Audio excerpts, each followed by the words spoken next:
Thank you so much for watching our video.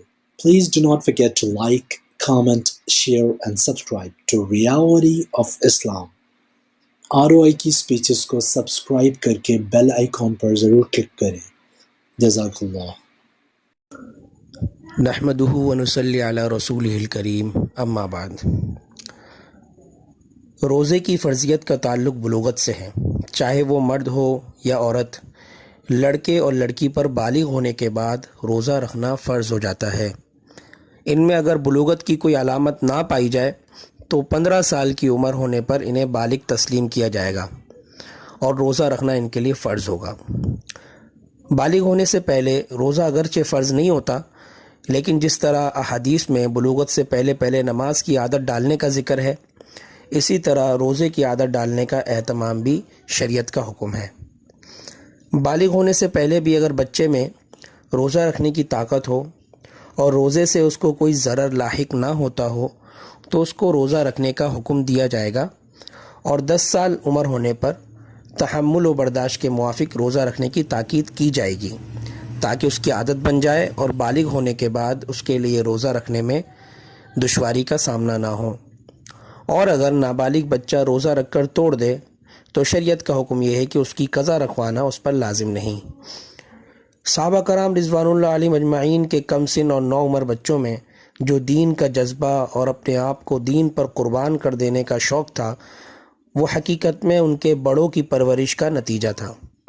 उनके नक्शे कदम पर चलते हुए अगर माँ बाप और दूसरे औलिया औलाद को शफ़क़त में खो देने और ज़ाया कर देने के बजाय अगर शुरू ही से उनकी दीनी हालत की खबरगिरी और उस पर तंबीह रखें तो दीन के उमूर बच्चों के दिलों में जगह पकड़े और बड़ी उम्र में जाकर वो चीज़ें उनके लिए बमंजिला आदत के हो जाएं।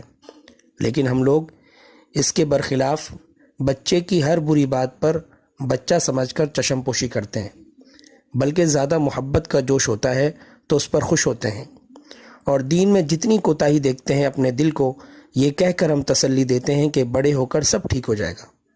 हालांकि बड़े होकर यही आदत पकती हैं जिनका शुरू में बीज बोया जा चुका है।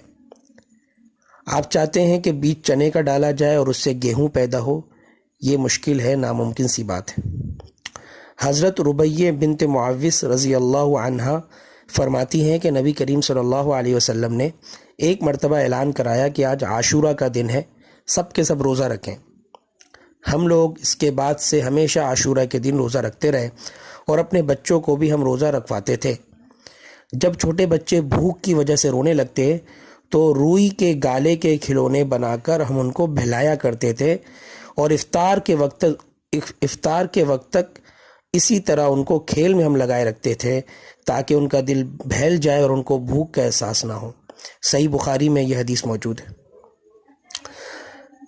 बच्चों को रोज़ा रखने की आदत डालने के लिए कुछ तदाबीर हैं जिनका इख्तियार करना इंशाअल्लाह फ़ायदा मंद रहेगा।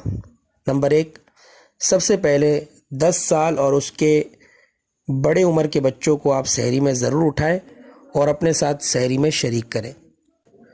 नंबर 2, तमाम नमाज़ों में और बिलखुसूस तरावी में वालिद इन्हें समझा कर मस्जिद में साथ ले जाएं। नंबर 3, इफ्तारी के वक्त इन्हें अपने साथ दस्तरखान पर बिठाएं और उस वक्त तक रोज़ा खुलने तक उन्हें कुछ भी ना खाने दें और ना पीने दें। नंबर 4, जिस दिन कोई बच्चा पहली मरतबा रोज़ा रखे उस दिन की हौसला अफजाई के लिए इफ्तार पार्टी का नाम देकर या रोज़ा कुशाई का नाम देकर घर में ही अफराद के दरमियान एक माहौल बनाएं, बच्चे की तारीफ़ करें, उसको शाबाश दें, उसको मुख्तसर सा इनाम दें, हर किसी के सामने बच्चे की मौजूदगी में उसका रोज़ा रखने का तज़किरा करें। नंबर 5, बच्चा रोज़ा ना भी रखे तब भी दिन के जितने हिस्से में रोज़ा रखने की कुदरत हो बग़ैर खाए पिए वक्त गुजरवाएं।